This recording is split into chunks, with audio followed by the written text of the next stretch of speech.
Okay, let's get started. Welcome everybody to the 6 p.m. City Council meeting of February 5th, 2019. Let the roll call reflect that all council members are present. I've asked Vice Chair Chaburka to lead us in the Pledge of Allegiance this evening. Please rise. I pledge allegiance to the flag of the United States of America and to the republic for which it stands, one nation, under God, indivisible, with liberty and justice for all.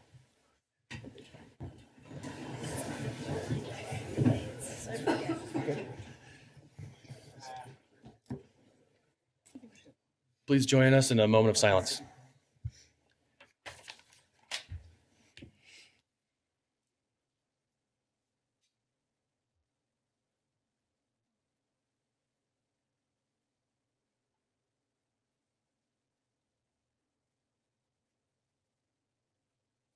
Thank you. First item on this evening's agenda is recognitions, starting with a joint proclamation recognizing Black History Month. We've asked Vice Chair Chaburka to read that. Thank you so much. I'm honored and pleased to read this proclamation. I wanted to mention that we'll read it and adopt tonight, but then we'll have a representation from the Black Scholars United visiting with us in a different meeting this month to accept the award, or the recognition. Okay, and a joint proclamation of Ogden City Council and Mayor declaring February 2019 Black History Month in Ogden City. Whereas throughout the history of Ogden, many African Americans have come to call this community their home. This rich diversity provides a community character that is distinctive from all other cities in Utah. Having a diverse population enriches our community and serves as one of our greatest assets. And whereas the Association for the Study of African American Life and History first sponsored a week to recognize African American history in 1926, which gradually evolved into a full month of reflection after the Civil Rights Movement until it was officially recognized as Black History Month by President Gerald Ford in 1976. And whereas ASALH's 2019 theme for Black History Month, Black Migrations, focuses on movement of people of African descent to new destinations from the early decades of the 20th century through today. With the new availability of jobs through the railroads, Ogden became one of those new destinations in the early 1900s, and again during World War II with the growth of the war industry. And whereas past contributions of the African American community have positively impacted Ogden, from the first African American officer in the Ogden Police Department, Marshall White, to the influential professor and activist Dr. Forrest Crawford, Ogden has benefited and will continue to feel the positive impacts from the African American community. And whereas we cannot afford to forget the dark chapters of slavery and violence that African Americans have endured, and that some still endure today, these and any acts of racism and their consequences must not be ignored. We must learn from these lessons to advance as a community while working together to build a brighter future. Now, therefore, the Ogden City Council and Mayor Michael P. Caldwell hereby proclaim February 2019 Black History Month in Ogden City. We express our sincere gratitude and recognition for the local branch of the NAACP, Weber State's Diversity Office, the Diversity Commission, and all others within our community who work to create unity, to represent the underserved, and to create an inclusive environment. I motion to adopt this recognition. Second. We have a motion by Vice Chair Chaburka, seconded by Councilmember Blair to adopt the recognition. This is a voice vote. All in favor? Aye. Any opposed? That passes. Thank you, Vice Chair. Sure, and I would just further mention that there's lots of great activities happening this month around the community, but also at Weber State. That's why they can't be present here tonight. Okay. Thank you for reading that, and thanks for making those arrangements for us. Okay, before we move to the next item, Weber State football. I don't know if there's anybody here for Weber State football. Anybody? Any takers? Okay. I see a lot of big necks over here, so. Just a couple items of housekeeping. If you're here for the RDA meeting that will follow directly after this council meeting, the administration has made a request that we remove the airport item from consideration. Just want to give you a heads up in case you're here to listen to that presentation. We will still be accepting public comment, however, so if you're here to speak to that item, we'll gladly accept your public comments. Also, I neglected to recognize former council member Wicks is in the audience. Thanks for joining us. And we have asked Councilmember Heyer to read a recognition in honor of Weber State football. Thank you, Chair. It was my pleasure to attend the basketball game that the Weber State football team came to Saturday. They marched down the stairs. It looked like the Brute Squad coming through there. There were so many of you. It was so good to see you. And it was fun to recognize you at the basketball game, and it's going to be even more fun today. So the Ogden City Council and Mayor proudly recognize the 2018 Weber State University football team for providing invaluable contributions to the Ogden community. The Weber State University football team had yet another memorable season in 2018. The Wildcats posted a 7-1 record in Big Sky Conference and finished 10-3 overall. They won their second consecutive Big Sky championship, which is the 6th conference title in the history of the program. The Wildcats made it to the football championship subdivision playoffs for the 3rd consecutive year and hosted a quarterfinals game for the first time in program history. 7 players earned All-American honors, and a school record 13 players were named to the Big Sky All-Conference first team. Weber State was ranked as high as 3rd in the country, the highest ranking in the school's history. Head coach Jay Hill, associate head coach Brent Myers, assistant coach Kite Afiki, Kelly Bills. Did I butcher that? Oh, yeah. Okay. They're You want to try? They're laughing back there. Yeah. You want to straighten me up? We'll let Coach Hill handle that one. Okay. I am not. I'm an Anglo. Sorry. Kelly Bills, Joe Dale, Grant Duff, Quinton Ganther, Ryan Milas, Al Pupunu, Skylar Ridley, Dave Schramm, Colton Swan, and Director of Football Operations Derek Lucan have done a phenomenal job leading the Wildcats to a record-breaking season. The team's vision, skill, dedication, work ethic, and consistent success has unified our residents and strengthened the sense of community pride in Ogden and Weber State University. This is presented the 5th day of February 2019.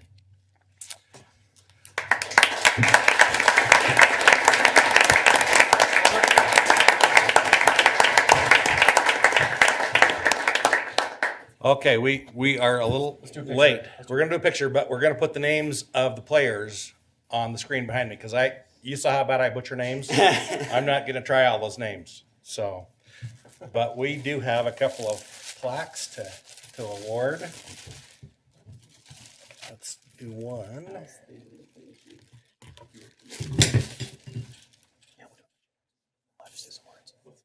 I picture. We're going to have the team kind of come up with you and kind of walk right by. So now might be a good time. I got one. We need the block. Us short people. They'll be just fine. Oh my goodness. Yeah. Congratulations, guys. Way to go. Thank you. Thank Oh, they're coming from both directions. That's going to happen. Congratulations. Okay, congratulations. Congratulations. Congratulations. you. Oh, sorry. Congratulations. Thank you, guys. Thank you. Thank you. Congratulations. Where are you from? Ogden? No? Where? Nice. Thank you. Thank you. Oh, again. Well, all of us, yeah. Good Congratulations. job, guys. Thank you. Good job. Thank you. Thanks for coming. Thanks for coming. Being here. Good job. Congratulations. Yeah, come on through, guys. Congratulations. Thanks. Congratulations. Thank you. Thank you. Congratulations. for coming, guys. Appreciate it. Thank you. You on that list? You're up there? Okay. Make sure. We're getting a second. Gotta fix it right now. You got a crown in, you got a crown in. Congratulations.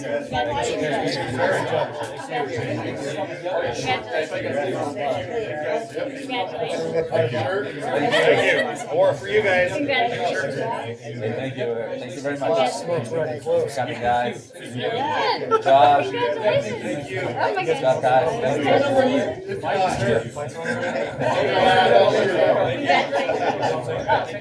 Yeah, it's okay. Good job, guys. Good job. Good job. Thank you. Right on. There was more room down at the basketball court, wasn't there? Congratulations. And that's a lot of them. I know, man. You guys make those basketball teams, you guys should see these. Thank you. Thank you. Congratulations. Thank you. Congratulations. Thank you. Thanks for coming, guys. Thank you. Thank you. Thanks so much. Thank you. You guys in the back, you guys up front. Thank you. Let's do this picture quick and we'll get you out. Congratulations. Thank you. Be the shortest guy in the Good job, guys. Thank you so much. Congratulations. Thank you. Oh my goodness. Okay, I definitely need this vlog. Good job. Thank you. Good job.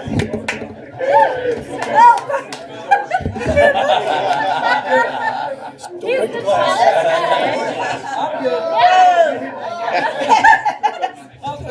Hey, that's the best. Hi. Wait, I'm gonna just get up. Yeah, that's not gonna do it. Squeeze. Suck it in, fellas, suck it in. A lot of people. Hi. Want me to take it? Oh, careful. There we go. There you go. You see me? Cheese. Weber State, Weber State. Great.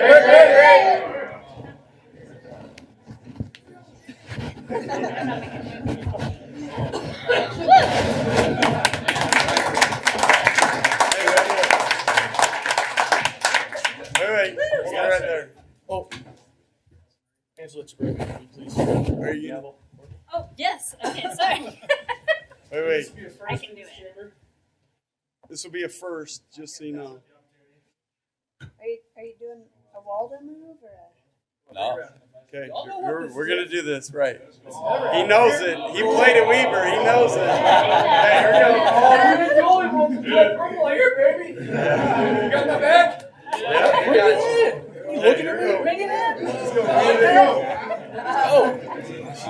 We want some games. Let's do it, right? All right, on me. We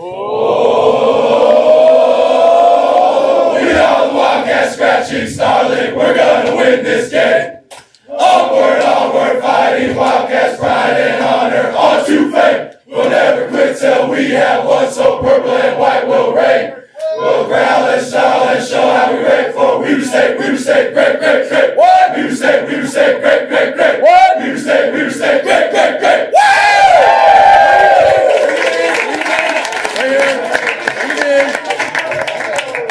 Look, y'all had a good season, right? We got more work to do. We appreciate the work you did for this town. Appreciate the work you're going to do for this town and this team. All right, let's get a Wildcats on 3. 1, 2, 3. Wildcats!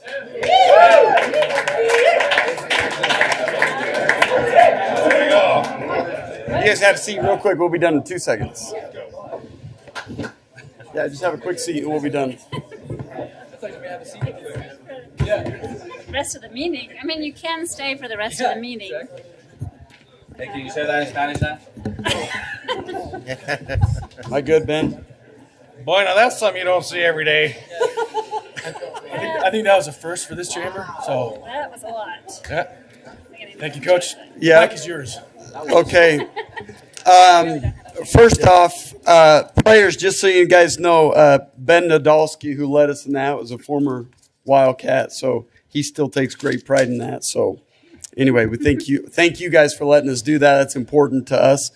The first thing I'd like to say is to the chamber and to the mayor, I think it's awesome, the Black History Month deal in Ogden. And if you guys look around at our team, obviously we're a very diverse group, and that's something extremely important to me. So I thank you guys for that.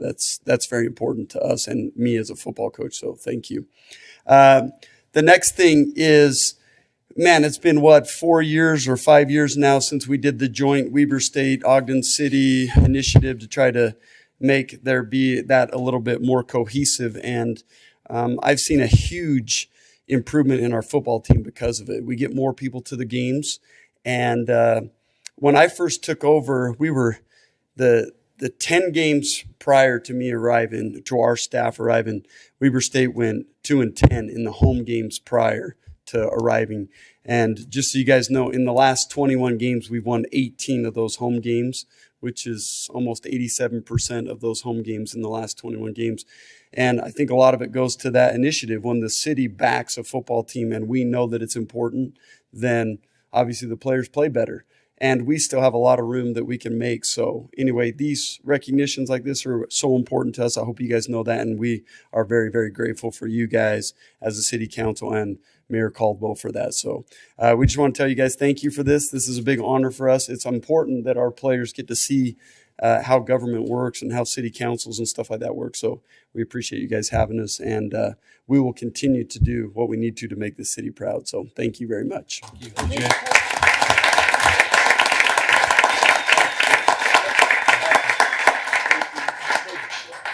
Jay, before you, Wait. Sorry. Set the refrigerators down. Okay, sorry. That was Hang tight my for a fault. second. I think we have a few council members and the mayor that might want to say a few. Okay, I'm sorry. I didn't know that's how it all worked. I jumped the gun. I apologize.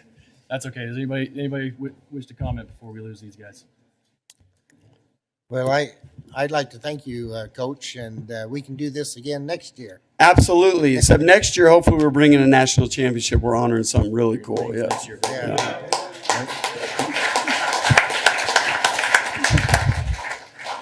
Coach, I'd just like to jump in and say, when you came, we were part of that. We'd bought a box. We went for 2 full seasons without seeing a home game win. And your commitment to your players is palpable.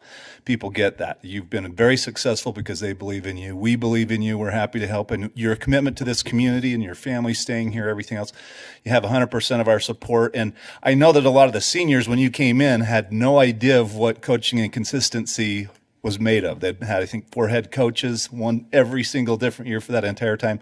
You've done a phenomenal job with this program, and it's really easy to support people of integrity and character like you've brought to this football team, and we thank you for representing that in our community. Oh, thank you. Appreciate that. Anyone else? I'm not going to make them stay. Well, I'm just going to say thank you to Coach, but for all the players that are out here, I don't know if it means much to you to come to the city council chambers and do what we do tonight. It sure as heck means a lot to us. I know you got a lot of homework. You got a lot of things to do. You've probably been lifting weights all day. You're exhausted. But the work that you guys do, both in the weight room, in the classroom, on the field, it matters a lot to this town. And we hope that you guys feel the same pride that we do when we watch you. We hope you feel the pride that we have for you when you do that. And just know that this community, we've got our eyes on you. We know, we see you in town. We see you at the grocery store. We see you walking around town, and we watch. And you're an example of this program. So please continue to be a good example for the program that we're all madly in love with. And, you know, I would never wish upon you to be like me one day, but there will be a day where, like me, you were singing the Wildcat Fight song to your kids when they were just a baby, because they wouldn't sleep at night. That's how much of this time that you guys have right now matters. And I know it's just football, but this is a really important, formative experience in your life. So I just encourage you guys to make the most of what you have right now. You are sitting in a program that is on the precipice of pure greatness at a level that it has never been before. Take us to that next level, you guys. Take advantage of every moment you've got. We are sure proud of you. Thank you, Coach. Awesome. Thank you guys so much. Okay, appreciate it.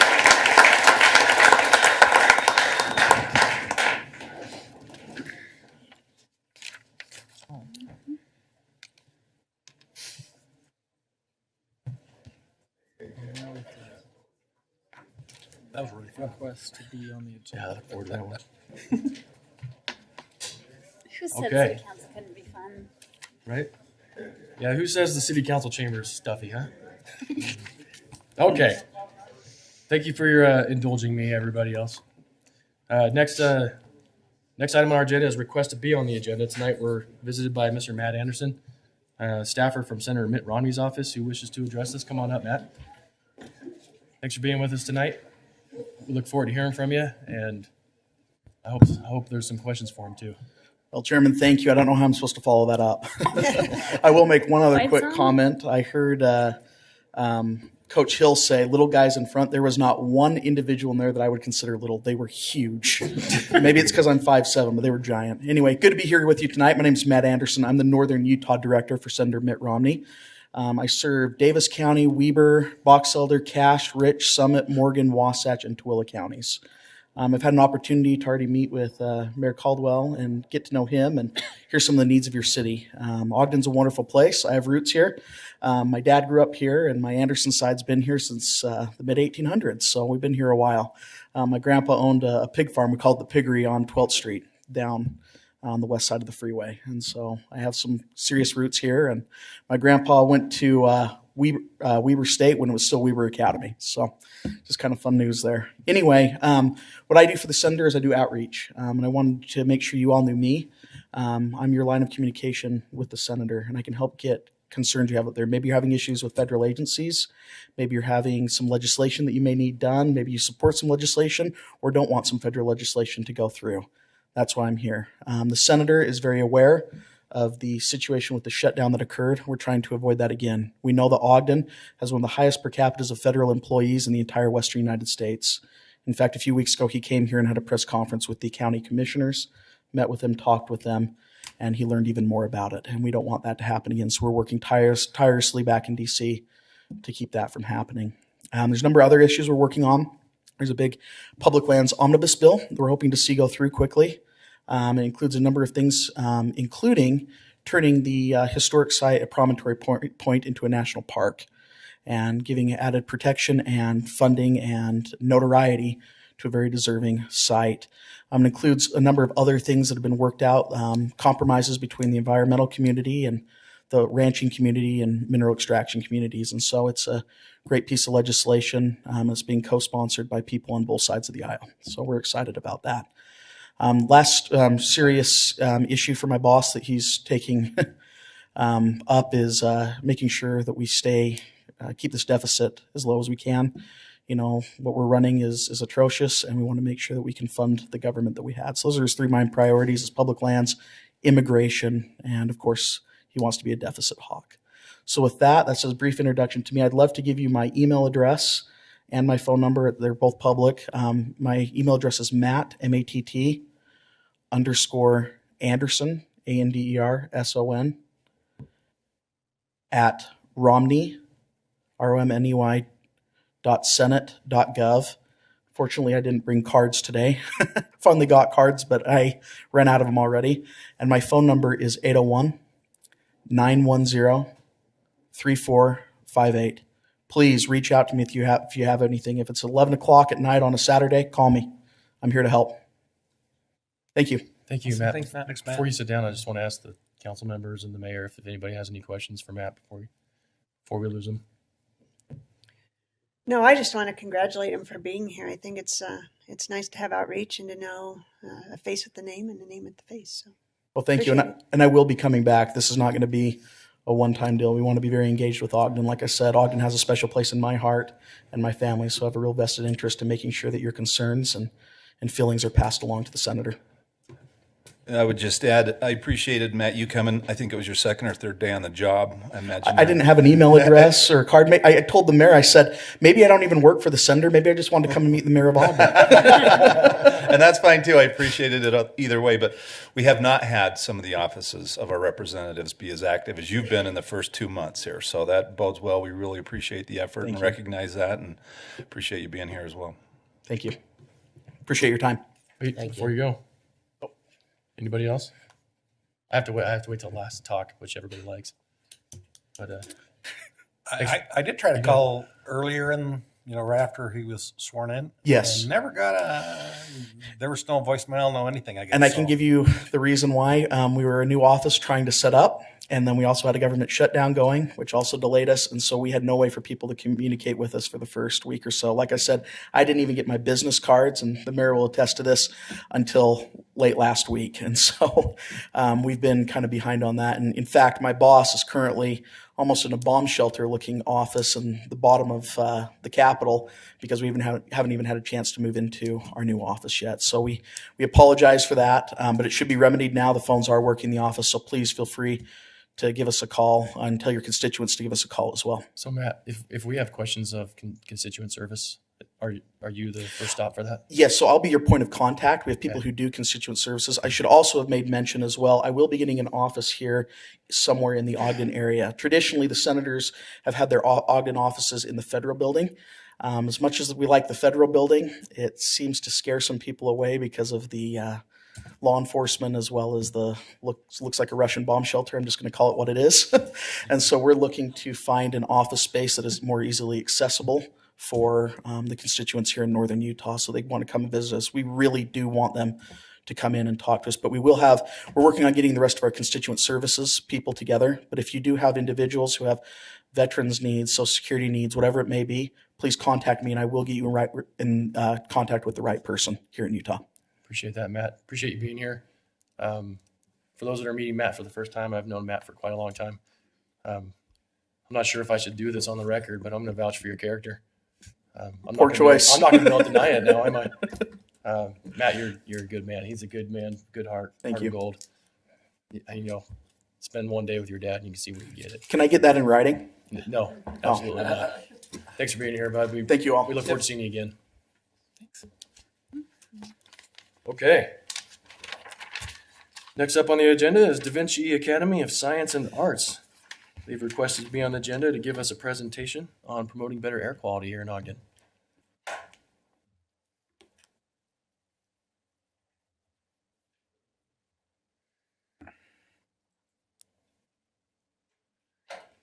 Amen. Hello, my name is Grace Johnston. I live at 1665 Binford Street, Ogden. Rachel, would you like to introduce yourself? I am Rachel Love. I live at 1811 Navajo Drive, Ogden.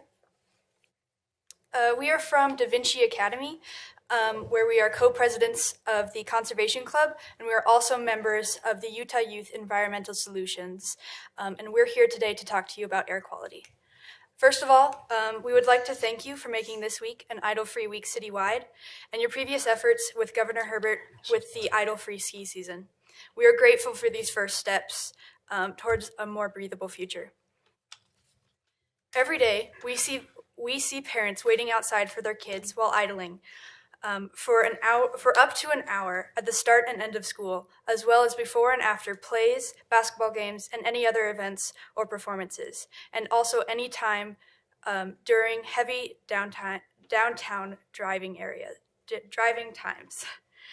The idling near our school occurs in spite of the fact that we are an idle-free school zone with signs posted. Idling has a huge effect on the air quality around our school at these times. Data from our purple air monitors shows spikes in ppm, particles per million, which is a way of measuring pollutants in the air at these highly active times, as shown by the graph produced by our monitors. You can see that the spikes in the graph correlate with the pickup and drop-off times. The air quality gets so bad that it affects students and teachers even when they are inside. One of our teachers has to keep an air purifier inside of her classroom and has even had to take steroids to strengthen her lungs so she could breathe the dirty air. Idling is causing many health concerns, even for those still inside the car. If you sit in an idling car, those toxins that you are creating are becoming part of the air inside the car.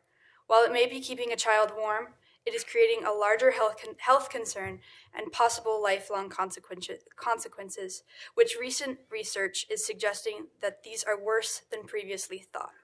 Some consequences can include things like asthma, increased risks of miscarriages, respiratory illnesses, increased risks of heart attacks, compromised immune systems, and many more. Ogden is a place known for outdoor recreation, but our air quality can prevent people from being able to enjoy the wonders Ogden has to offer. Tourism is a large part of our economy, and we mainly attract people here for the outdoor recreation and the stunning mountains, but seeing a layer of haze that sits above Ogden ruins the experience. The layer of the inversion over the valley created by the excess idling not only tarnishes the tourism aspect of the economy, but the valley heats up because more and more pollutants are trapped. This is lessening our snowpack, the main source of water and the main attraction of northern Utah. This means drought in the summer and poor ski seasons in the winter. Thank you. I'm going to turn the time over to Rachel. The rest. Air pollution has a massive effect on our life in Ogden. 48% of this pollution is created by cars. During the winter, people are less willing to take alternative modes of transportation, so our air quality and inversion get worse. People mostly idle to heat up their cars or leave it running while they wait for our children. All of this excess idling leads to our harmful inversion.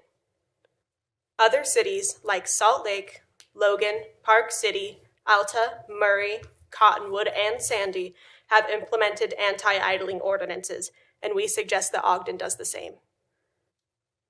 Ogden claims to be a leader in sustainability, and yet we are behind on such an important and impactful issue. We hope you were able to look over the copy of the Salt Lake idle-free ordinance, and if you haven't, or if people in the room are not familiar with it, it says after 2 minutes of unnecessary idling, you will be issued 3 warnings and then start to be fined.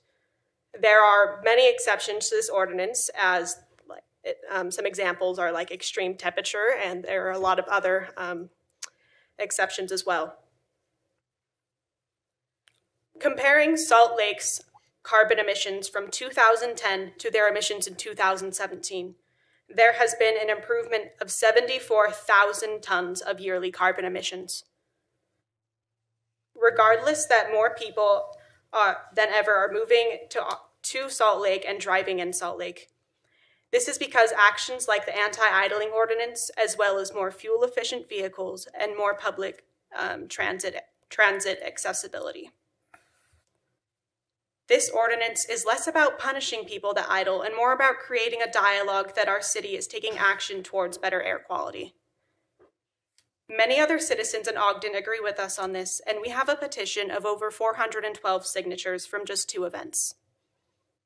These people would also like to see an ordinance similar to Salt Lake's here in Ogden. Just having a week is a good first step, but it's not nearly enough. An ordinance is necessary to guide people in sustainability and to hold them accountable for the impact they're placing on our whole community. We have an idle-free zones all over the city, but many people ignore them because they know they have no obligation to abide by the signage. Suggestions of idling are not good enough, not when our health of our city and of our children is the price we have to pay. This is an issue that impacts every aspect of our lives in Ogden. Idling cars are often stolen during the winter, when people leave them unattended while idling. When you leave your car running unattended to warm it up in the morning, it is a crime of opportunity. It is also a myth that you need to warm up your engine, and it's actually better for your vehicle to start driving slowly and gradually increase speed till your car heats up. It is also more gas. It also saves more gas to turn your car off after 10 seconds of inactivity rather than continuously idling. There is a sizable increase in car thefts in the winter because cars are left to idle, and even the Ogden Police website says not to leave your car idling unattended. Because this is a crime issue, a good way to spread the message of an anti-idling ordinance would be through police officers. When officers go around to offer public safety trainings and presentations, they can also inform about the dangers of idling. Using police time and efforts this way is more effective than having them have to deal with car thefts that could have been avoided if people would have known the dangers of idling. We understand that you will be busy in the next couple of months planning the city budget, and we hope that you will keep in mind that the replacement of city vehicles with more fuel-efficient vehicles and sustainable vehicles will also lessen the impact of pollution in our city. And also taking in consideration that an anti-idling promotion and signage. We ask tonight for a commitment to build this into the budget that you will work to create. Our horrendous air quality is an issue that can no longer be avoided by an idle-free week or even an idle-free ski season. We need an ordinance not only to raise awareness, but to hold the public accountable for the impact they not only place on themselves, but every single person around them. We refer you to the articles we sent last week in your packet for tonight's meeting, which include multiple articles containing recent research and statements from physicians. The latest information indicates that our pollution problem is even worse for our health than originally thought. We cannot continue to ignore the impacts idling has on our city, the wide range of health problems, as well as our economy, our crime rate, and our overall quality of life here. The biggest impact we can make on our air quality is this ordinance. You, our city council, are here to help our community and its best interests. And I ask if you are going to take action. Can I count on you to support this ordinance and actually make a difference in our air quality? Thank you. Thank you. Does that conclude your presentation? Yes, it does. Okay. Do you have some time for questions? Yes. Hey, anybody have questions? Councilmember Lopez.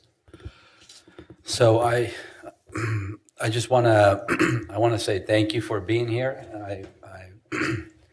I commend you for what you're doing. I really appreciate that you're here.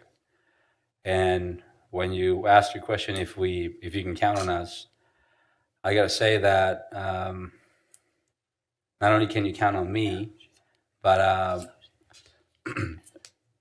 couple years ago, we implemented a new process here on our council to submit ordinances. And so there's a form that we have to fill out, and we need community support, constituent support for that. So I want to make a commitment that I want to submit an ordinance and work with my council peers to see who's willing to support us. But I'd like to reach out to you and ask if you would be willing to work with me on that. Absolutely. We'd love to work with you on this. All right. Thank you. Any other questions? I want to applaud you for being here. Like I said, when I first saw you come in, I really think it takes a lot of courage to get up there and talk in front of all of us, and I admire that very much. When you were saying that about 58% of the pollution is caused by cars, which I'm totally on board with anti-idling, I say idle-free life instead of weak, right? But what are the other things that are causing part of the It was pollution? 48. 48%? 48. Oh, sorry. It was 48%. What are the other causes? Oh, of pollution? In our area in particular. Well, some other pollutions could be just kind of like businesses around, like the dog food factory has a lot of pollutants that it kind of puts out. I'm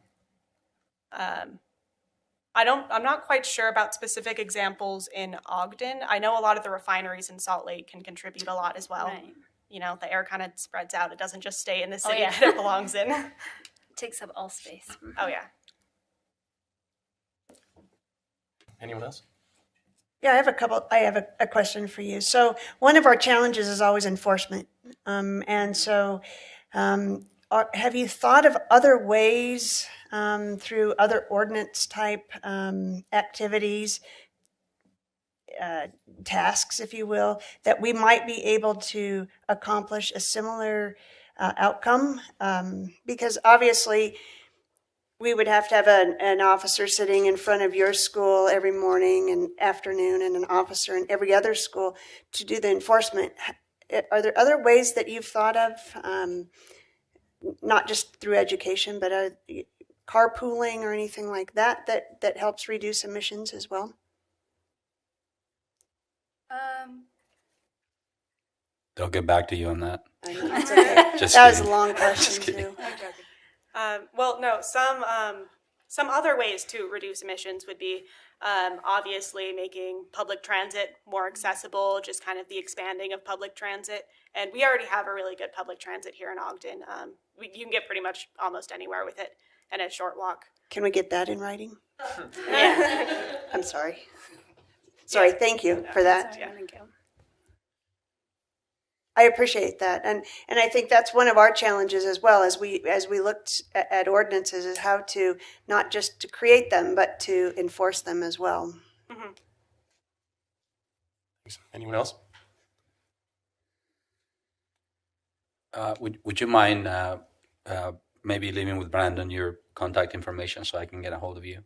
Yeah, please. of course. Yes. I have their contact information. Oh, thank you. Council Thank you. members. I've got a couple questions, if you don't mind. Do you know, have you talked with folks in Salt Lake City about how theirs works? How their ordinance works? Yeah, I mean, in terms of the enforcement, but also how successful has it been? So I know they really don't, Salt Lake really doesn't give out a lot of tickets. They actually pretty much rarely give out a lot of idling tickets. A lot of the signs kind of scare people into not idling mostly, which is kind of what we mostly hope it'd do in Ogden, just more signage, and people seeing it and be like, oh, well, that's not allowed. Turn it off. So I think that's mostly how they go about it. I think they do give out warnings, but rarely does it get to the point where they have to ticket people. Okay, so you think they have pretty good level of compliance from the community? That's what it sounds like? Probably. How about, I've heard from some constituents about concerns of UTA buses idling. They take a long break, and I don't know if it's a company policy or just a individual practice for individual drivers, but is UTA exempt from the Salt Lake City ordinance, or would they also be subject to the ordinance in those boundaries?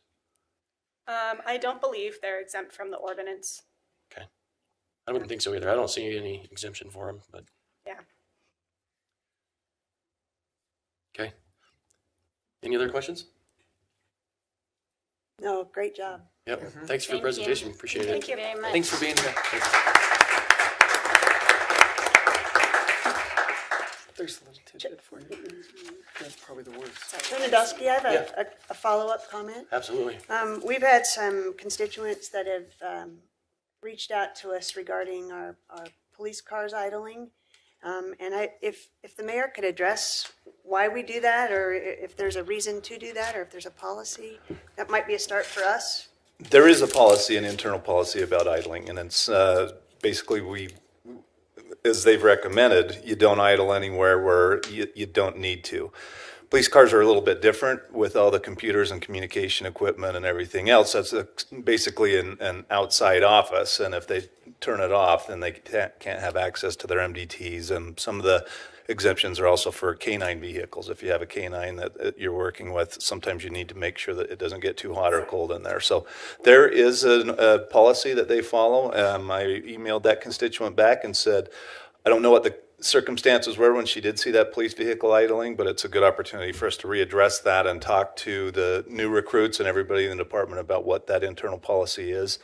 And that's what a lot of these do. These conversations help us continue the dialogue and continue to help educate people on what we should and shouldn't be doing. I would also say that we've made a lot of changes in terms of fleet reductions. We had a lot of 1-ton and 3/4-ton vehicles. We've moved those to smaller vehicles. We have natural gas refuse trucks right now. Our fleet committee internally continually looks at ways we can be wiser about our fuel spend and our carbon load. Some of those big heavy trucks, there's just no other equipment out there that can do some of that work. But we're very aware of that, and we have an internal committee that addresses that all the time. We also have put together a bicycle master plan over the last number of years. I myself rode my bike to work every single day in 2014 to help promote that. I was chair of the Active Transportation Committee for Wasatch Front Regional Council. And this is conversation that's happening not just here, but across the state. But we've been in positions to really, I think, make some impacts and carry forward a lot of that dialogue. Prop 1 that was recently passed also allows for active transportation and more spending on public transportation. We have a paradigm shift we need to shift along the Wasatch Front entirely. You're going to hear right now the whole legislative session is primarily focused on growth issues that come with our expanding population and how do we accommodate that without snuffing out our quality of life, which is being able to go outside and enjoy our mountains and some of that outdoor recreation. So people are very focused on it, and you guys coming helps continue that dialogue and keep people focused on that. So I appreciate and applaud you for being here as well, and know that we're trying to lead by example in Ogden in terms of how we address that and approach it. More density downtown, making healthier, walkable, bikeable neighborhoods is something that we've had years of dialogue over and will continue to do. So again, thank you for being here. Thanks.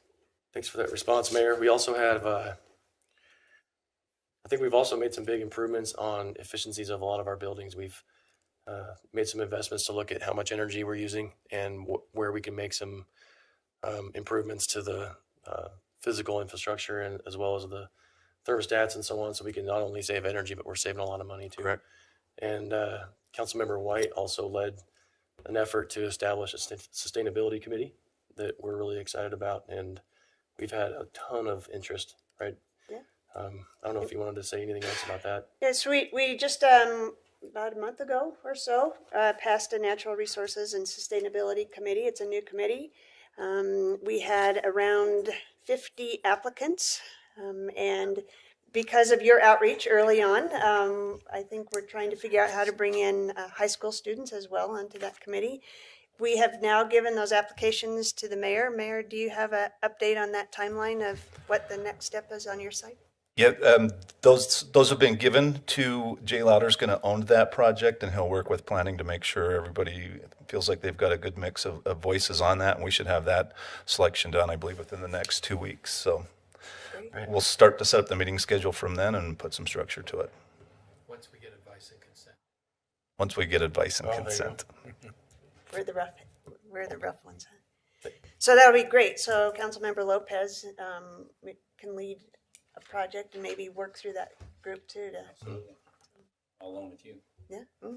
I'd love it. Yeah. There you go. I think your time was well spent, I hope, right?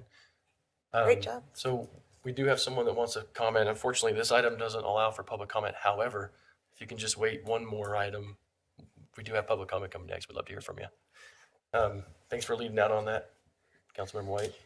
Councilmember Lopez, we look forward to hearing more, and thank you to the administration for taking fast action on setting up that committee. There's a lot of excitement there. We'd hate to miss out on that. Okay. Moving on in our agenda, thank you so much, you guys, for being here. You're obviously welcome to stay as long as you want, but that was really helpful. Next on our agenda is public hearings. We'll be hearing from Ward Ogden, I believe. Is Ward still here? There he is.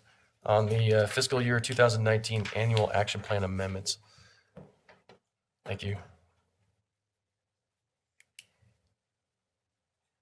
Chair, members of the council, the item before you is the amendment to the annual action plan for the fiscal year 2019.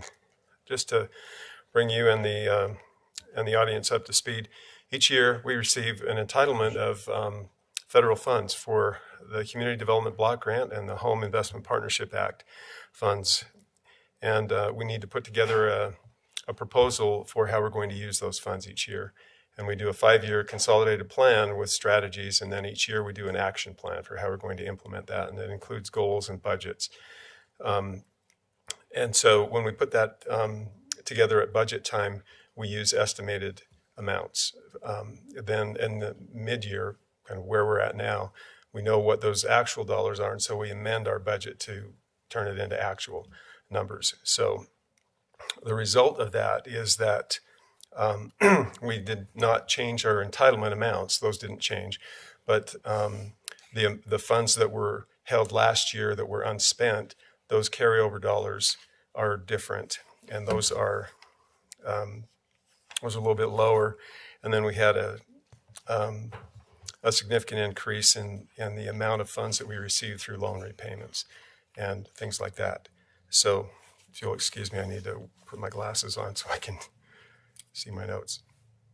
I'll just quickly go over the sources. As I said, we didn't receive any increase or decrease to our entitlement funds. We have about $1.9 million in entitlement funds.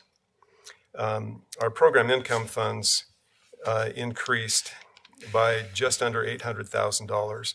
Our block grant at $600,000 and our home program at around $200,000. We had funds that were accrued last year through program income. In other words, the loans repaying last year that were not in last year's budget, and so we're carrying them over. And that's a fairly sizable amount. That's $747,000. We had a very significant decrease in the carryover funds that we anticipated to carry over. But the good news on that is that we accomplished a lot of projects faster than we thought we would. And so we spent that money and got those projects done. And that amount was $974,000. So the net increase is $570,000. And how that money is programmed is, according to the block grant, the community development block grant, basically the funds go back into the line items where they came from.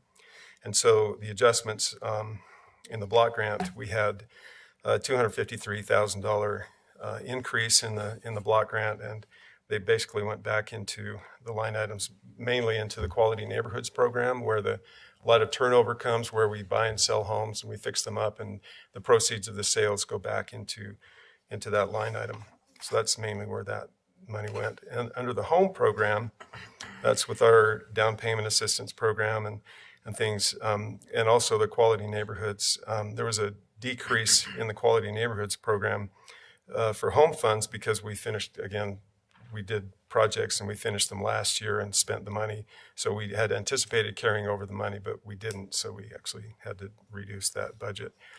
The decrease is $487,000. And those really are the big ones, except for some funds that were received through proceeds of sales of homes over a period of years that are non-federal dollars. They're not block grant or home. And they're also accounted for in this budget because we put them in the Quality Neighborhoods line item. And that's a significant increase. And we have $844,000 there. So again, the net change in the budget is $570,000. So what we'd recommend is that the council adopt the resolution that authorizes this amendment to be adopted and then sent off to Housing and Urban Development for approval. Any questions? Any questions from the council? I have a quick question. Well, I know that we talked a little bit about this in the work session, but are we holding over too many funds, or I know that we're allowed a certain amount of funds to hold over, but I know there's been some questions from constituents about that, about the holdover funds. How many funds we can hold Carry over from over, one yeah. year to another? Carry over. Yeah, there's a ratio that the federal government requires us to stay underneath. And in other words, we can't carry over any more than 1.5 times our annual entitlement in the block grant fund. And so that amount is about $1.4 million. We can't carry over any more than that. So we have to watch that. And in the spring, we have to do a test to make sure that we spend enough money. We program throughout the year to accomplish that. So it keeps the volume going, and we're going to meet our test this year. Any other questions? Any other questions for Ward? I have a question not related maybe to this amendment, but to CDBG generally. Okay. So when we adopt the annual action plan, it's part of is it a 5-year plan? It's a consolidated plan on the 5-year level, and action plans are each year. Okay. So every 5 years is an opportunity to kind of revisit it, right? Mm-hmm. And we're coming up on that. Yes, we're in cycle. the 4th year of our 5-year cycle. So next year will be the last year, and then about a year from now, we'll be doing another process to look at the consolidated plan. So as we come to that point, we've been hearing a lot from the good folks at Cottages of Hope, about how we might be able to fold some of their tools into your programs. Have you had conversations with those folks? Yes, and we've had numerous conversations with nonprofit organizations throughout the years, and we've had different, types of involvement with them over the years.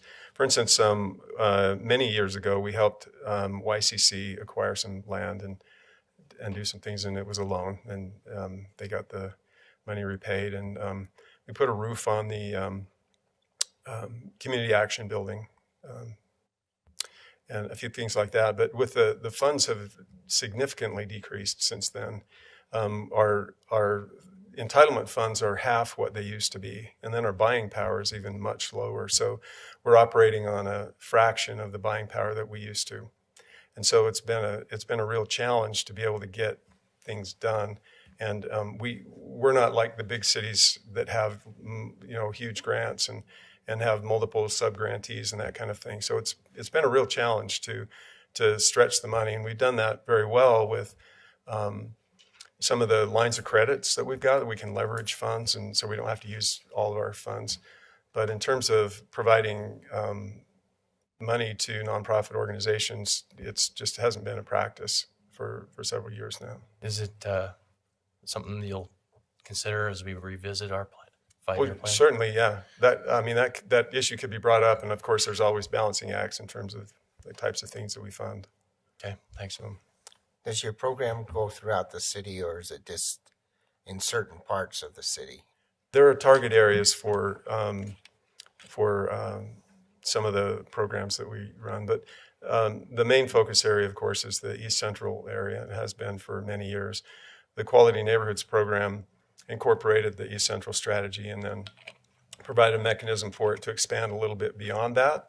But the typical approach that we take and the target area that we've been working in is on the neighborhood level has been the East Central and a little bit into the downtown neighborhoods and some in West Ogden as well. Economic development obviously incorporates BDO and the downtown and some other sites. Including the track line. You have some of your homes come from HUD. Are you getting as many homes from HUD? No, we're not. No, very, very slow. In fact, for the past year, I think past few years, we've only received one house. Really? So the volume is quite a ways down on the HUD side, but that hasn't stopped us from doing targeted acquisitions and some really nice development projects, particularly around the new D School development. A lot of homes there that we bought and fixed up. Okay. Anything else? Anything else? Anybody? Thank you, Ward. Okay, thanks. We've received our presentation for all three of the items we need to take action on, but this is a public hearing. Sure. So if anybody has any comments on this item specifically, this is your time to come and give us your input. Ms. Castillo. Please state your name for the record and limit your comments to 3 minutes. You know the routine. Angel Castillo. I'm really excited about what Ogden does for housing, and I fully support approving these grants, the block grants, and increasing the down payment program for the Own in Ogden program, which I think is amazing. I remember when I first came here, I was surprised to see a program like that a city take an active stance in rehabbing buildings and getting important community members in them like fire, police, teachers. So yay for supporting that. I'd like to circle back and talk about an email that I sent to the council last week. And I'd really like to find out where we are with the discussion with looking at not just low-income housing, but median entry-level housing for people that make $43,000 and less. I think it's an important conversation, and I'd like the council to get back to me, and I'd like to hear their thoughts, and I'd like to see where we're going with that, because housing is such a critical issue as we grow, and we need to look 10, 15 years into the future. And my thing with median entry-level housing is kids that are going to graduate from school, people that make less than $43,000 a year. How are we going to keep those people in our community as we continue to grow? Because 10, 15 years from now, we're going to have an increase. Property values are going to go up, rents are going to go up, and we want to make sure the people that make this community special and serve this community can still stay. Thanks. Thank you, Ms. Castillo. Anyone else?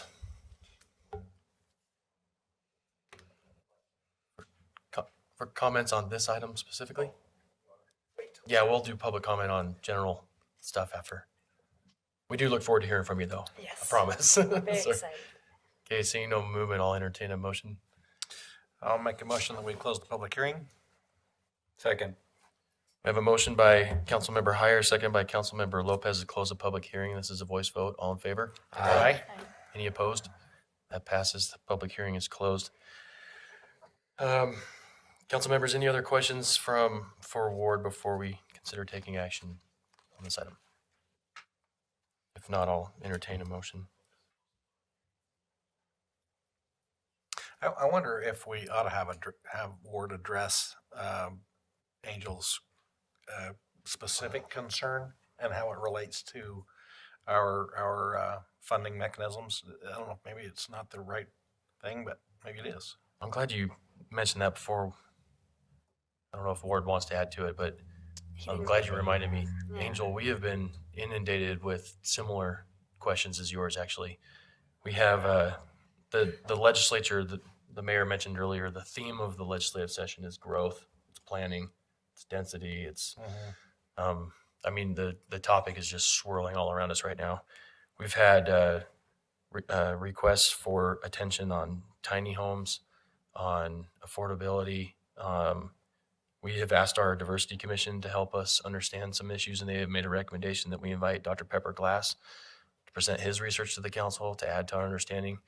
I think what we're kind of coming to is a recognition that we've got some studying to do, and we have a number of issues that are all relate to one another that we need to put together and synthesize what it means for Ogden, in addition to the findings from Dr. Glass that can help us understand what we have. So your email kind of fell in that group, and that was a topic for discussion last Friday in our leadership meeting, is how are we going to take all of those topics and address them efficiently and effectively. So you'll be hearing more from us on that, but we have got a lot to chew through. Ward, did you have any other comments to add in response to? Yeah, I just want to give you an opportunity. Councilmember Heyer. I mean, it's a good discussion to have. I mean, it's the kind of discussion we have every time we do a consolidated plan. And typically, as we make those strategies, put them in place, we run with them for 5 years and can tweak them a little bit on an annual basis and just see if things have changed. But 100% of the focus of the home program is on affordable housing for low and moderate income people. And all of the community development block grant funds are programmed to benefit low and moderate income people, whether they're involved in housing or a community improvement that happens to be in an area where people have low and moderate incomes. So all of the focus of our consolidated plan and action plan is in helping people with moderate to low income. And that's the benefit, the national benefit that's required of us, and that's what we do. That's what we focus on. In terms of where the funding goes and how it specifically affects given market segments, the very low income. Ogden traditionally has had some of the most affordable housing in the state, but recently our housing values have increased dramatically as a percentage, but we're still lagging behind some other areas. So we can say that we still have relatively affordable housing by comparison, but it does warrant looking at what's the impact on the ability of a very low income household to afford to purchase a home or rent a home, and do we have housing supply that is available and good housing choices throughout Ogden. And so it's obviously a question that we need to look into, but we don't have. Do you look at maybe a high school graduate or college graduate, married or not, what they might earn and can they afford to live here? Sure. Do you look at stuff like that? Yeah. Every time we do a pro forma on a house, we look at who can afford this house and try and figure out, and we do a broad range. I mean, we're doing some homes now that are clearly not as affordable, and there's a whole bunch of other ones that we do. But we only touch a portion of them with our funds, a portion of the market. We're doing maybe 15, 20 homes a year. but there's thousands of homes that are still affordable and available. And so one of the programs we'll be talking about in a minute is the Own in Ogden program, which provides a down payment assistance to help people get into homes and gets them over the hump of getting their closing and some of the down payment taken care of. And so that again is focused all exclusively at moderate and low income households. So typically we've had some very low income households purchase using our down payment assistance. And there's as many as 45, 50 of those a year. So provides a choice and an opportunity for people who have, they still have to get a loan, have credit, but we provide a way for them to afford a house. Thank you. Appreciate that. Okay.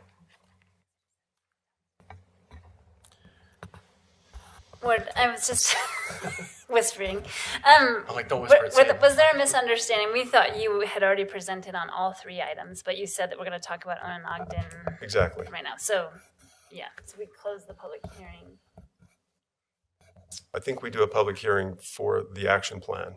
I know we have to do that. But not for each of the items? No. Okay. So, Mr. Chair, if I could jump in and explain how we did that on the agenda. We've done this a few times to try to streamline some of these public hearings where we like to have all the presentations and then a public hearing and then the actions for all of those. So I apologize if there was misunderstanding for that. So maybe what you could do is get the presentations for all of those before you take your action. I think if you feel like you need to do the public hearing again, you certainly could do that. Can do. Yep. Thank you. Sorry. Thank you, Vice Chair. Would you like me to do Owen and Ogden? Actually, I'd like you to do Owen and Ogden and the item 3 as well. I think Lisa's got the budget, right? She's doing that. Or I can cover it. It's okay. Go ahead.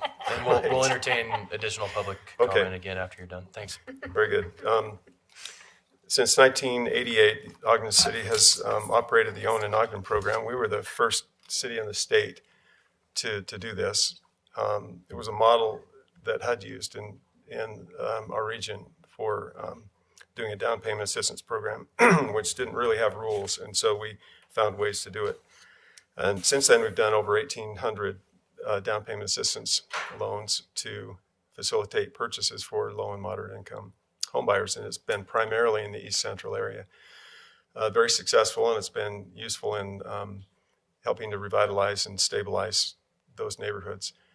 Recently, the market has significantly slowed. The supply is much lower than it has been, and the housing choices are greatly diminished for those households that need the assistance.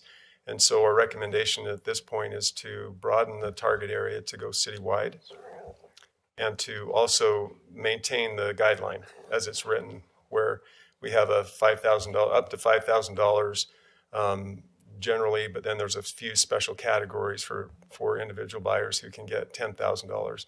That includes the Ogden City Police and Fire, and also K-12 teachers and administrators who serve Ogden schools.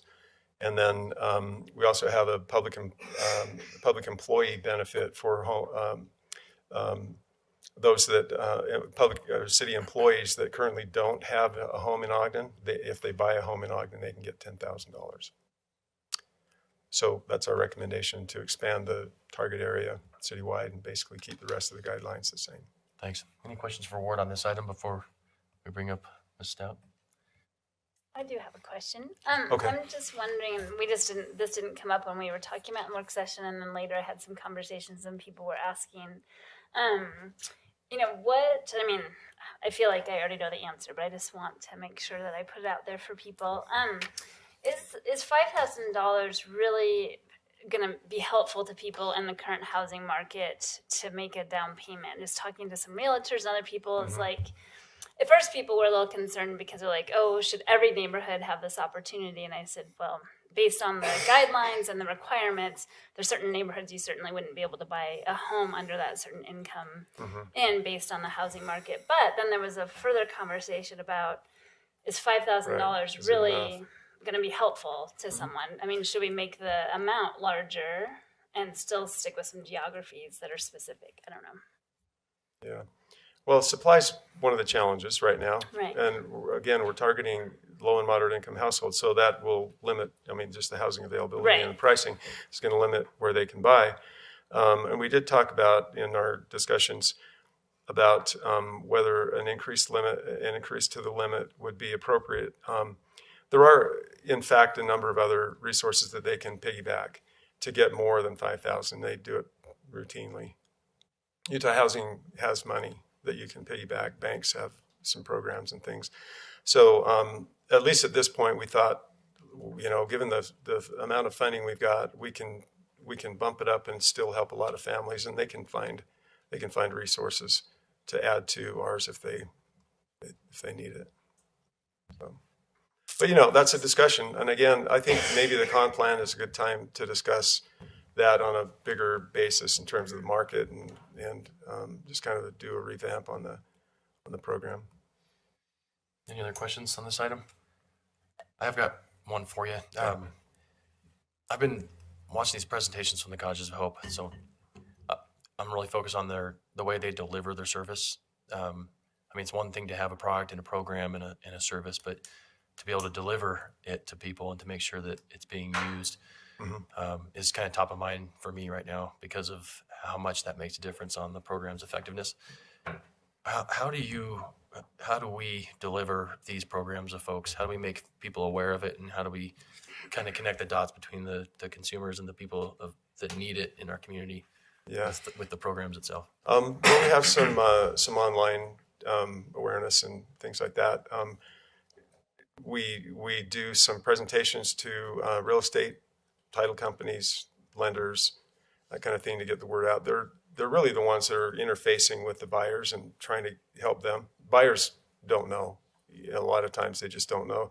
They don't even know how to finance a home until they talk to their realtor or their lender, you know. And so getting those people aware. And because we've been operating since 1988, it's just well known. And so the word's out there and it circulates. So do you most often hear from the realtor, or at the point where the realtor is involved, that's when you usually hear from a client? Or yeah, a lot of times we do. Yep. Okay. But then there's a lot of word of mouth. Again, a lot of people just know about it. Okay. Thanks. Okay, if there's no more questions, we can bring Lisa up for... He's just going to do it. Or I you guess want to it's do it? me. Oh, okay. You're getting a look from her for sure. So. Chair Hire, or Chair, excuse me. Chair Yeah, Nellis. did you have another question? No, I just I need to excuse myself. I have a speaking commitment. Oh, I have you to do? That's go right. to. Okay. And if I'm done early enough, I'll be back. Okay, Councilmember Lopez is going to speak to the Junior League of Ogden? Yes. Junior League of Ogden? Junior League. On the council's behalf, so thank you for representing us there. Absolutely. Yeah, And thank for you. keeping me on track on the time. Thanks. Okay. Item number 3 is an amendment to the city's budget. We talked about the action plan budget, which is a budget that we produce and gets adopted, and then we send it to HUD, and that's kind of our working budget for the use of our federal funds. But these changes also need to be made on the city's budget. So basically, we're just asking that the city budget be amended to include these changes in those sources and uses of funds that I've already described. Okay. Questions on that? Yeah, well, any questions before we entertain public comment again? Okay, thank thanks. you, Ward. Appreciate your time. Okay, just to make sure we circle back and connect the dots appropriately.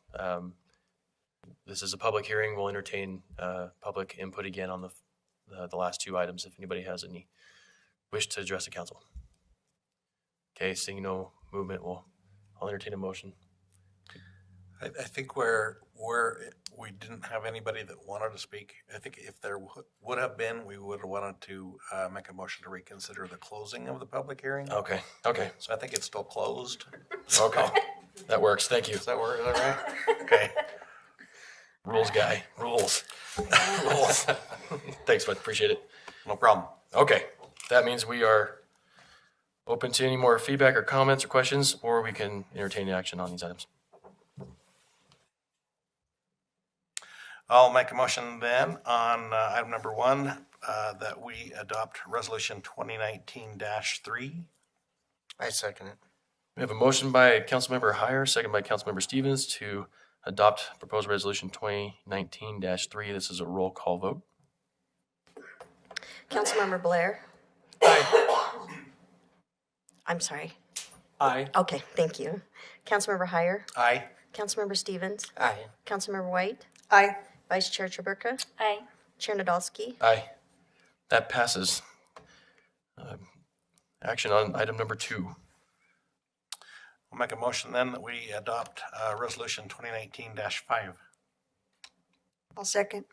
We have a motion by Councilmember Heyer, second by Councilmember White to adopt proposed resolution 2019-5. This also is a roll call vote. Councilmember Heyer? Aye.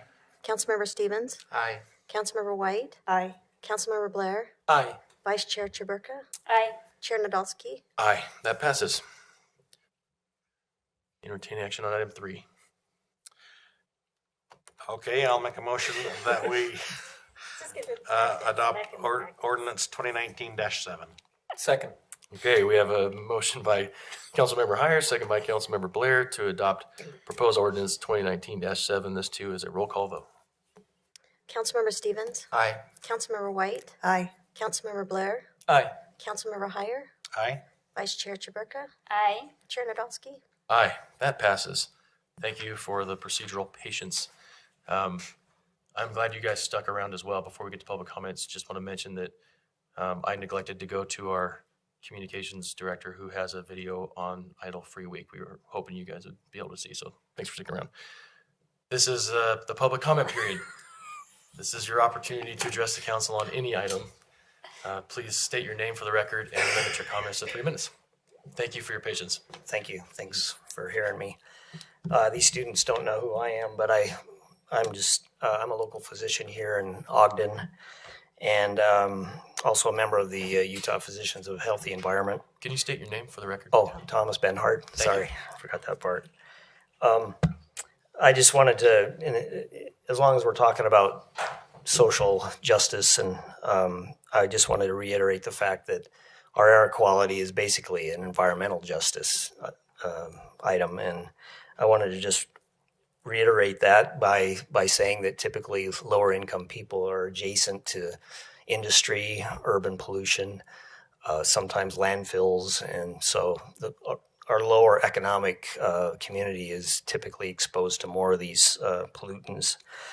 I just wanted to again reiterate what they were talking about as far as what the research that shows about what happens when we have poor air quality, if there's more cardiac events, arrhythmias, asthma, even fetal effects, because these particulates cross the blood-brain barrier, and they're multi-generational, so they affect our DNA. So I just wanted to mention that. And then as far as other sources of pollution, they found out recently, I think a year ago, that the wood burning was, I guess, estimated at a lower level, and they found that it was actually contributing about 16% of our particulate matter. And we think wood burning is organic, but it's actually has a lot of chemicals that we're inhaling on a regular basis. And I know we have no burn days, but again, as Marcia pointed out, sometimes that's hard to enforce. And so that's another strong source of air pollution. Again, industry plants, and I don't know how that magnesium plant's improved, but that's been a major source of our local air pollution.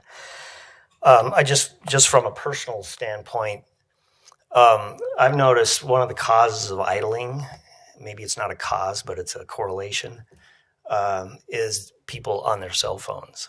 And I know it's a long shot, but maybe if we can piggyback this legislative bill to have a hands-free phone, maybe there won't be as much idling, because I can pretty much say anytime I see an idling vehicle, there's somebody on a cell phone in their vehicle. So I don't know, I'm just throwing that out there. One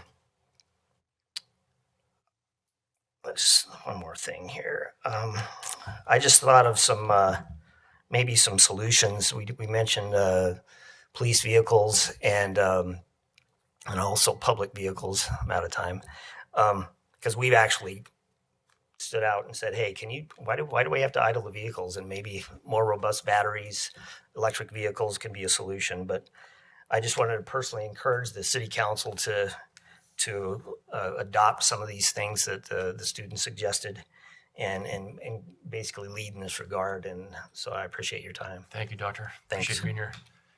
Maybe you can take a peek at my lungs when we're done here. I'm losing my voice pretty quick.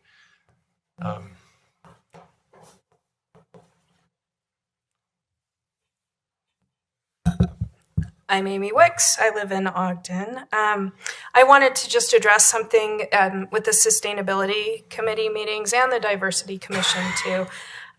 Meetings that start at 3 aren't friendly to students, especially students who are relying on public transit to get here. So it's an issue with people serving on the Diversity Commission too.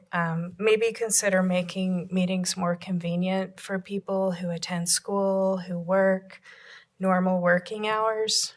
Make it inclusive for those who are volunteering their time instead of just convenient for the city staff members that have to be there. So just a suggestion. And I've witnessed a number of non-police vehicles idling in the city countless times. And you can solve that problem pretty easily by showing some leadership and adopting city policy that results in investment of our tax dollars in electric or hybrid vehicles. They turn themselves off if they sit. They don't idle. They cost less to run. We have a lot of people who are code enforcement, some of those that are driving around a lot of miles every day in the city, and those could be replaced with more sustainable, fuel-efficient vehicles. So I would challenge you to do that and just look at other ways to address air quality in our community. Bad air quality impacts our health. It increases our healthcare cost, our ability to attract investment in the community, and attract quality jobs. I mean, who wants to locate a company here if they visit here during a bad inversion week? And it impacts tourism too. So a lot of communities are looking at clean energy and other things they could do, and I would just challenge you to maybe look at other things we could be doing. So, thanks. Thank you. Okay, anyone else?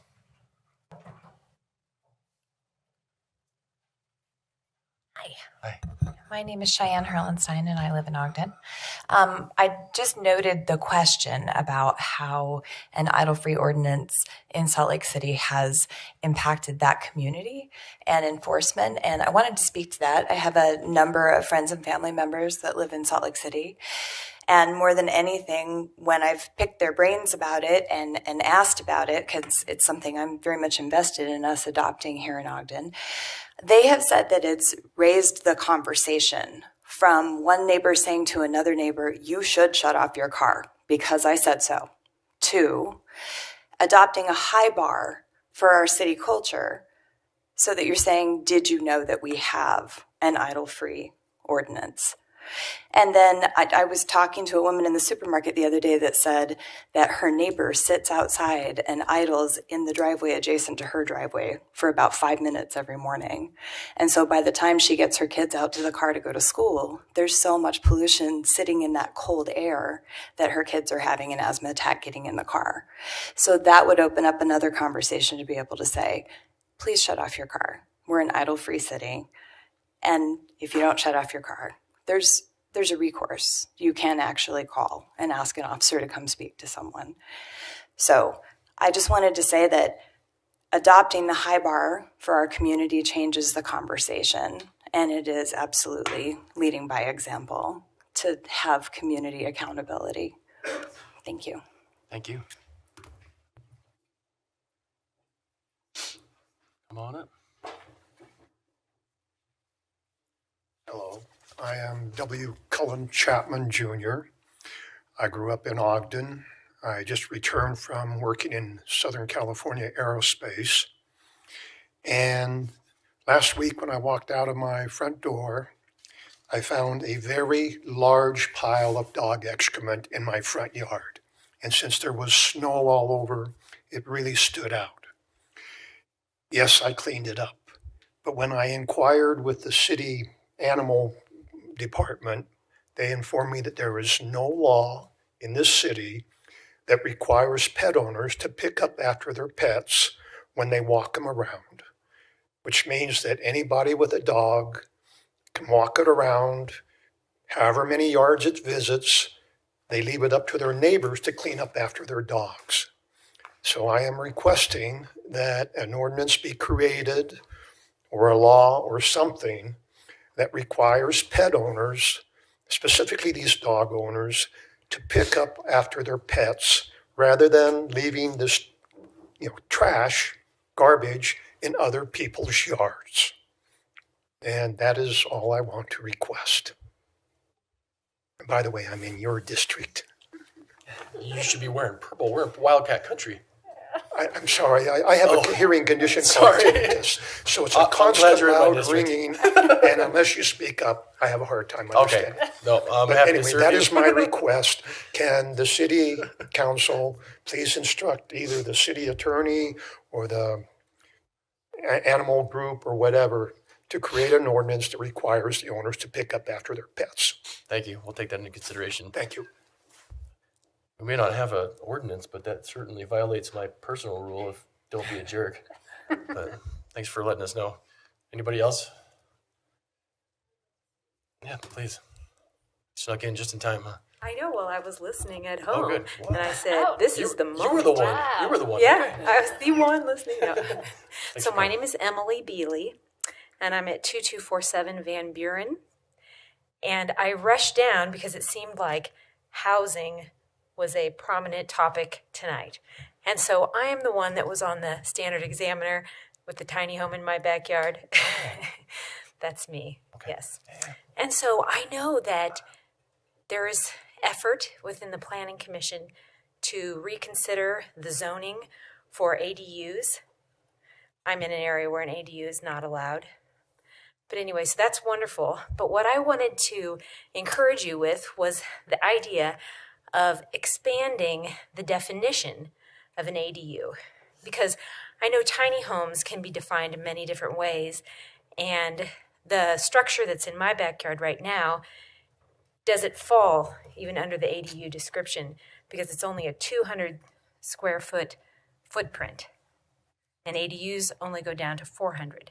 So I know there was a time when we would think that's not a livable condition, 200 square feet.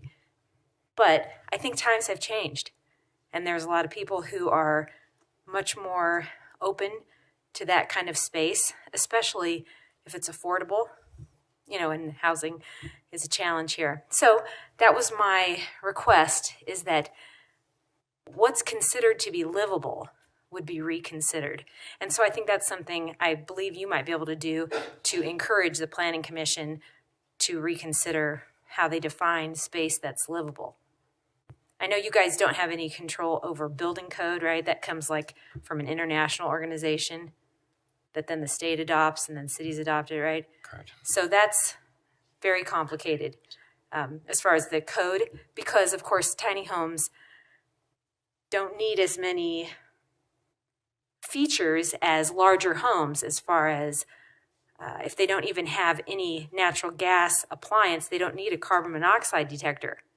If it's so small that a window or a door is like just a couple feet away, you don't need that fireproof drywall, and that kind of thing. So those are things that I would like to be reconsidered as well, but unfortunately, I don't think that's under your jurisdiction.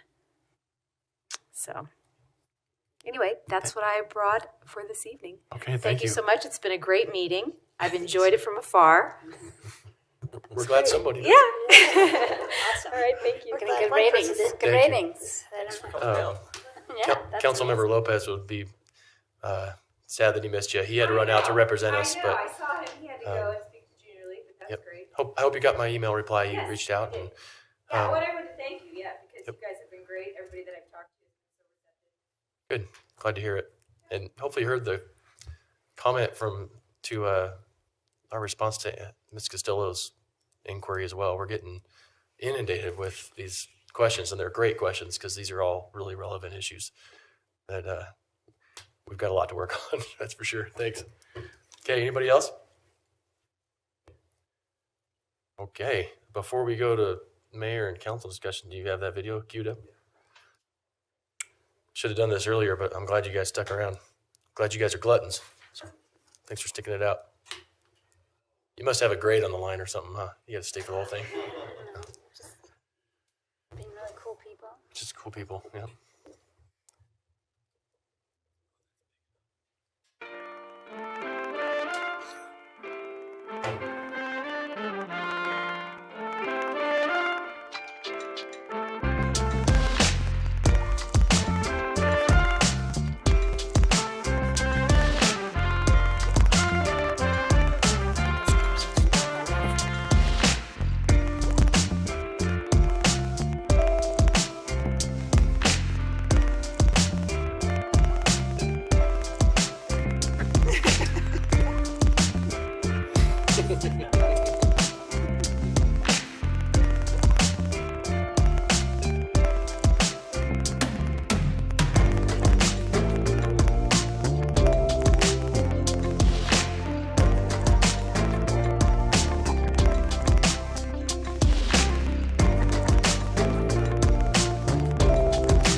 Thank you, Brandon.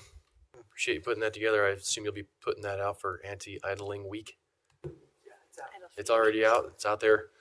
Well, you guys are giving us a lot to work on, a lot to think about. In the meantime, we do have an active campaign going on, so let's use what we got and hopefully make a difference while we can, while we look into that.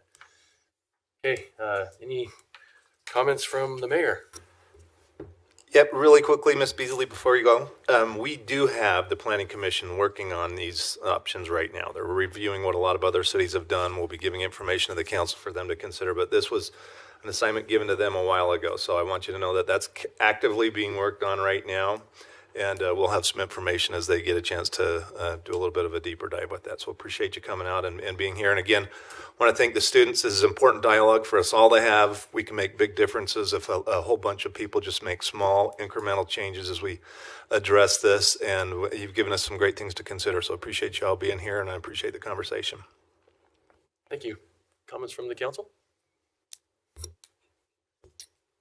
I feel like, are you going to go? I have a couple things. So this is just what I've. Oh, sorry. Yeah, we were talking to you. No, let's start with Marcia. No, I am on this end now. Yeah. I just wanted to thank the students as well. I always appreciate the comments and forward thinking from students and making me a better person because of that. And just your comments were great. Preparing was great. It's very difficult to get up in front of us. Even when we go around to the other side, it's difficult at best. So I appreciate your willingness to get up and do that. And we will take this forward. I know that Councilman Lopez and myself will do what we can to see what's out there and the ability to affect some change here locally as well. So thank you for doing that. And being here. All right, I'll let you go now. Can I jump in front of somebody else now? Yeah, I was just going to thank the students for coming. I thought they did a great job. It was fun to see your presentation and to hear from you, and I thought you were very well prepared, and you raised some very serious concerns, and so it's something that we need to look at as a city and as policy makers. I don't remember a city council meeting where we get so many options for ordinances. So these are just kind of what I have come up with so far. So I've got the air quality ordinance, a responsible pet owner ordinance, and looking into the tiny homes and the ADU and seeing if we can do some others on that. I would also like to bring up, and I think we have an ordinance, I'm just not sure how it works or if it is working and maybe it needs to be adjusted. I've talked to some people from other cities, and I noticed that we have a bit of a problem with parking on the streets in the winter, and I'm wondering if that is something that maybe we can look into or address also. When the snow plows are out, it makes it very difficult. And so those are the things I took away from tonight's meeting. But again, thanks for coming and thanks for being here. We can add to that list Ms. Castillo's request as well. Yeah. Yep. Okay. I echo everything my fellow council members have said. I also just wanted to say Happy Lunar New Year. It's the year of the pig, and I think we had some lovely Chinese food for dinner, and so it's awesome. Happy Chinese New Year. Thanks. Oh, I'm with you on the dogs, but I would include cats. I don't know how an owner keeps track of a cat though. But that's my big deal is the cats. So, but yeah, I'm with you. Rich's neighbor apparently has a cat. A few. Okay. A lot. Councilmember Stevens. Yes, I'd like to thank the students for coming. I thought their presentation was done very well and some great ideas there. And in fact, this council meeting tonight has had some really nice information that we need to look at and put under a microscope and manage to develop in our process. So it's been a good meeting. Thank you. Okay, I'll just make a quick comment that, thanks to everybody for hanging in there. Thanks for indulging me on the Wildcat Fight song. My voice is obviously paying the price for that. But, and thank you, Councilmember White and Councilmember Lopez, if you're doubtfully listening for leading out on that ordinance. Don't hesitate to let Angela and I know if there's anything we do to help from the leadership's perspective. Okay, I guess that'll do it. I think we're prepared to entertain a Motion to adjourn. Second. Motion to adjourn by Councilmember Heyer. Yep. Seconded by Councilmember Blair. There's a voice vote. All in favor? Aye. Aye. Any opposed? This meeting is adjourned. Thanks, everybody. I know we have the next meeting. Yeah, the next meeting. We do have one more meeting. Yeah, if anyone yeah, wants to stay. Yeah, I mean, if you want to stay for one more meeting. Yeah, I know. Just. Yeah. I hope you go. Yeah.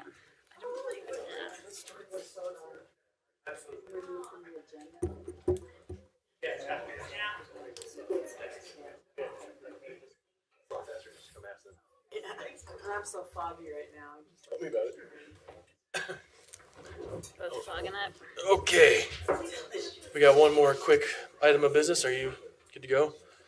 If you guys want to hang tight, we got just some quick business to do, but if you have had enough for the night, we don't blame you. Just ask you to park quietly. Thank you. Okay. Welcome to the Special Redevelopment Agency meeting of February 5th. Let the roll call reflect that all board members are present, with the exception of Board Member Lopez, who has asked to be excused to represent the council on a community item. First item on our agenda is a report from administration. The administration is asked to remove this item from consideration for the evening. Mr. Mayor, do you care to comment on your? No, I appreciate that. As was mentioned, we had a number of conversations yesterday on the state level, and we think there's some opportunities for partnership there, so we want to vet those out before we come back and put anything in stone for the most part. Okay. Thanks, Mr. Mayor. Thanks for your work on the items at the end as well. Yeah, I'll entertain a motion to remove that item first. Yeah, I'll just make that motion that we pull this item from the agenda. Second. Okay, we have a motion by Councilmember Heyer, second by Councilmember Blair to remove this item from consideration on the agenda. Board Member Heyer and Board Member Blair, thank you. This is a voice vote. All in favor? Aye. Any opposed? Rule that motion passes. We will bring that item back when it is ready, and hopefully in about 2 weeks. Okay. Okay, public comment. If there's anybody who wishes to address the RDA board on any item, now is your time. Okay. Seeing no motion, no movement, comments from the executive director. Nothing at this time, thank you. Thank you. Comments from board members. I like the monitors that we have in front of us that we kind of can see what's being presented. So It's bigger than 12 point. It feels nice. Yeah, to see. everything was slow. Yeah, It's nice to see, isn't it? I know. It is nice. I know. I'm not used to seeing anymore, I guess. Okay. Any other comments from board members? Just one thing, if your screen's not adjusted right, if you'll wait a minute and tell him where it needs to be, he can adjust it. Mine's too high. I'm not as tall as the mayor, so I can't see mine. So if he can take that information from me tonight, then he can have it in the right place next time you're here. Awesome. Thanks for putting all this together for us. And the sound stuff was awesome today. Thank you. Really fun. Okay. If there's no more comments, I'll entertain a motion. Motion to adjourn. Second. Motion by board member Heyer, second by board member Blair to adjourn. This is a voice vote. All in favor? Aye. Any opposed? This meeting is adjourned. Thanks, you guys.